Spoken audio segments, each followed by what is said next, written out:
Écoutez Blaise là. La CEI produit un communiqué. On dit au plus tard le 20, tous les candidats doivent donner les noms de leurs collecteurs de parrainage au plan régional et au plan central. Au plus tard le 20. Donc le 20 c'était hier ou avant-hier. On dit tous les candidats, on n'a pas dit tous les partis politiques, on dit les candidats. Nous on a déjà notre candidat. Il s'appelle Laurent Gbagbo. On a donc donné celui qui est chargé au plan central de collecter les parrainages du président Laurent Gbagbo. On a donc donné dans les régions ceux qui sont chargés de collecter les parrainages au bénéfice du candidat Laurent Gbagbo. Mais le RGP qui est le candidat. Ils sont donc folklore. Ça veut donc dire que le RGP ne peut pas participer à l'élection en octobre 2025. C'est ce que ça veut dire, non? Vous verrez que cette même CEI-là va permettre au RHDP d'avoir un candidat et de participer aux élections. C'est ça qu'on appelle des totalités. À moins que le RHDP ait déjà son candidat qui a déjà été présenté à la CEI sans que l'opinion ne soit informée de celui qui est leur candidat. À moins que.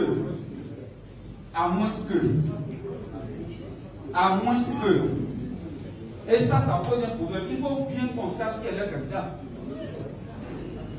Ou bien, il faut bien qu'on sache qui est l'adversaire de Laurent Gbagbo à l'élection à venir. Parce que c'est en fonction de ça qu'on va mettre en place nos stratégies. Parce que si c'est Ouattara à la salle, ça sera beaucoup plus facile pour nous de le battre. Parce qu'il a un bilan qui n'est pas en sa faveur. Ça, c'est factuel. Et la dernière fois, je disais à la télévision qu'on est prêt au bilan. Ils disent non, si c'est à faire des bilans qu'on laisse, le bilan est inattaquable. Mais un bilan s'évalue comment? Le bilan se fait en fonction des promesses que tu as faites. Quand tu es venu, tu dis, moi, dès que je gagne, je m'en vais m'installer à Yamoussoukro. Est-ce qu'il s'installe à Yamoussoukro? Jamais. Ça, c'est le bilan moral. Ça veut dire ce que tu dis là, tu ne respectes pas. Ce que tu dis, et puis ce que tu fais là, c'est le jour et la nuit. Et un chef qui ne respecte pas ce qu'il dit fait peur.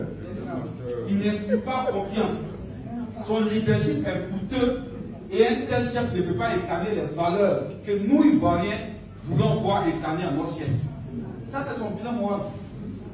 Quand au cours d'un débat avec Laurent Gbagbo, il dit, moi, dès que je prends le pouvoir, je vais ouvrir une enquête sur la rébellion et puis jusqu'à présent, ce n'est pas fait. Ça nous fait peur. Parce que ce que tu as dit hier, que tu n'as pas fait aujourd'hui.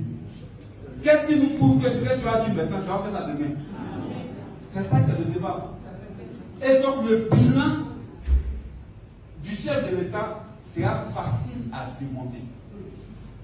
Il nous a dit que dès qu'il vient au pouvoir, lui, il va permettre aux Ivoiriens de se loger à des maisons 25 000 francs par mois pendant 25 ans et les Ivoiriens seront propriétaires.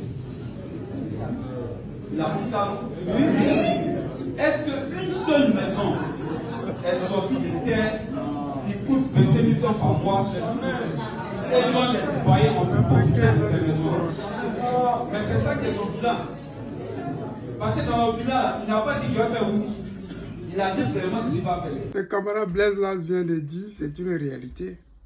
Le bilan inattaquable de Draman Ouattara là. Nous, en 2010, dans son discours là, nous on n'a jamais entendu que je viens pour faire route à faire pont. Donc quand on dit un bilan inattaquable, c'est que c'est ce qu'il nous a proposé en 2010 là. C'est ça qu'il doit venir faire. C'est-à-dire que les quelques Ivoiriens qui l'ont voté, qui lui avaient donné, c'est pas 24% ou bien quoi là. C'est eux là qui doivent lui dire ce pourquoi on t'a voté là. Ce n'était pas pour que tu viennes faire route avec pont. Ce n'était pas pour faire de la gabegie financière. Ce n'était pas pour envoyer des Ivoiriens en exil. Ce n'était pas pour te faire réélire pendant plus de 15 ans. Non, on t'a élu parce que tu as dit aux Ivoiriens, chaque étudiant aura droit à un ordinateur. Chaque étudiant aura droit à un dortoir. Chaque Ivoirien aura droit à un toit. Les Ivoiriens peuvent manger 2 à 3 fois par jour. Tu as dit que ceux qui habitent dans les gobelets, les quartiers précaires, là, ceux qui ont les papiers de leur terrain, tu vas construire des logements sociaux pour eux. Mais aujourd'hui, là, on se rend compte que tous ceux qui ont des documents, qui ont des papiers de leur maison, des logements, qui étaient dans ces quartiers précaires-là, vous les avez chassés, vous les avez donné 250 000 francs. 250 000 francs. Un terrain à Abidjan coûte 250 000? Je crois que non. Abidjan avec 250 000 là, tu peux louer quel magasin, tu peux louer quelle maison. C'est ça là, le plan inattaquable d'Alassane Draman Ouattara. Mais on aura le temps. Le plus important dans ce discours-là, c'était quoi? Draman Ouattara a dit, pour ne pas dire la CEI de Draman Ouattara a dit, à partir du 20, tous ceux qui n'ont pas déposé leur dossier pour la collecte des parrainages seront forclos. Et aujourd'hui, nous sommes combien? Le 23. Mais le RDR unifié, RHDP, n'a toujours pas de, de président de parti politique. N'a toujours pas de représentants. N'a toujours pas de candidats. On fait comment? Ça a été prolongé, nous n'avons pas vu de communication, de communiqué venant de la CEI disant que comme le RDR n'a pas de candidat, ils vont prolonger. Ils ne l'ont pas fait, ils ne l'ont pas dit. C'est-à-dire que le pays là, c'est ce que Draman Ouattara et son parti politique fait là. C'est ça tous les Ivoiriens doivent faire. Si le candidat du RDR meurt, on met la constitution en suspens, le temps que Draman Ouattara se représente. Ça là, ce n'est pas un état de droit que nous voulons. Ce n'est pas pour ça là, que le guide président Laurent Gbagbo s'est battu pendant plus de 50 ans. Donc les amis, nous avons le temps de mettre fin à ce régime-là. Il nous reste 4 mois. 4 petits mois. Les parrainages là vont bientôt commencer. Allez-y donner vos parrainages au guide président Laurent Gbagbo. On va quitter dans ça là. Les amis, c'était le président Lothar, l'ami des dirigeants qui se respectent. Je vous aime, je vous dis à tout à l'heure.